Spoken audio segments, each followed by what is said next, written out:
Hello people of YouTube, Rich from PCGamesN here, and I'm joined by Ali. Hiya. And today we're talking Hearthstone. We've had a quick look, a very brief tease of the Year of the Raven and everything that's going to bring to the game this year. So we're going to run you through it. So we know there's going to be 3 expansions coming in the coming year, in the Year of the Raven. We'll talk about that in just a second, but in the nearer term, there are going to be some changes to the reward economy. Things are getting a little bit more generous, is that right? Yeah, so if you play Hearthstone regularly, you'll know that every day you get a daily quest. If you complete that quest, you get given gold, and gold can be spent on the arena or on card packs, but the amount of gold you receive from quests is going up. So there are 40 gold quests, 50, 60, etc. But 40 gold quests will now all become 50 gold quests. Right. So they'll be the same thing, but they will reward you extra gold. If you complete 2 of those quests, you can now buy a pack. It doesn't matter what the quest is. You will always be able to buy a new pack after having completed 2 quests. Cool. On top of that, quests are now getting easier to complete. So Blizzard say that, for example, 40 gold quests that might have asked you to win 2 games as any 2 classes will now only ask you to win 1 game as one of those 2 classes. Oh, wow. So not only is the amount of money you're going to earn go up, the amount of time you have to invest into that is going down.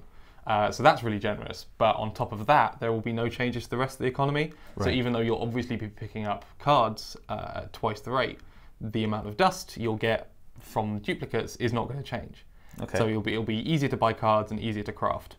Sounds great. Yeah. So crunching that into sort of like, playtime terms, it sounds like if you only have to play one, depending on how good you are and what your matchmaking is like, it sounds like getting a card pack a day is not at all unrealistic.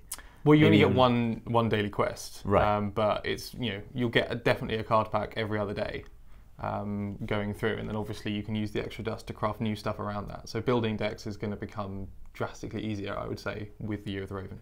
Okay, exciting stuff. And then the second thing that we were going to talk about, there's a new hero, right? Lunara. Yeah, so Lunara is coming in as the 2nd Druid class hero.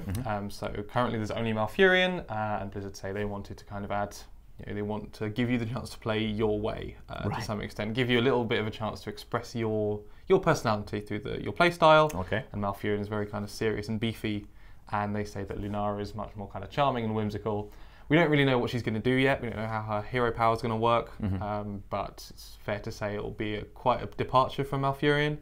And she's actually really easy to unlock as well. You just need to win 10 games in Standard, and she is yours. Sweet. And presumably we don't know too much about sort of release times or update times for these changes yet, do we? We have to kind of guess. So I think most of the changes that Blizzard are talking about now will come in with the beginning of the Year of the Raven, which will herald the arrival of the next first expansion. Yeah. That's probably going to be in April.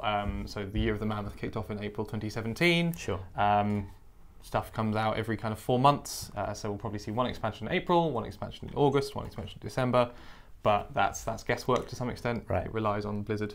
So let's talk a little bit about those expansions. So far, all we've seen of them is artwork for the card backs of the Year of the Raven and each of the 3 expansions that are going to be contained within it.